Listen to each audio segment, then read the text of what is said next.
Gusto nyo ba ng french fries na parang sa McDonald's? Naatay, potatoes. Ayan o, nakabuk. 5 na gamay. So, ato ni siyang lutuon o french fries. So, ato na siyang butang cold water. And then, so, slice na natin ang ating potatoes. So, ganyan lang. Depende lang sa desired nga size niyo. Pwedeng manipis, pwedeng katamtaman. So, ganyan in-slice na natin para ma-prepare na ang ating french fries. Tapos, ang technique lang dyan, lagyan mo ng cold water. Tapos, kunting iodized salt. So, tapos, after in-overnight ko yan sa ref, and then, kinaumagahan, yung nag-drain na natin yan.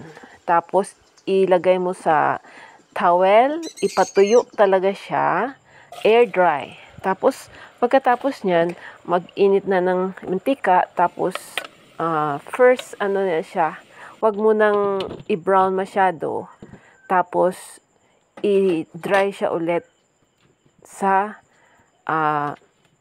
paper towel or tissue paper. So, ayan na, half cook lang yun siya. Tapos, mag-init ulit ng oil natin. Tapos, ayan, pangalawa ng salang yan. Tapos, kung konti lang ang mantika mo, yung by batch na lang. So, ganyan yan, guys. Tapos, kailangan talaga, yun ang sikreto na 2 beses mo siya i-fry. Ayan, medyo na golden brown na siya. Kailangan hanguin na. So, ganyan lang yun, guys. Oo. Ano lang yan, mga 3 piraso lang yan kasi ginawa nating yung 2 piraso, ginawa natin ng ginawa nating chicken curry.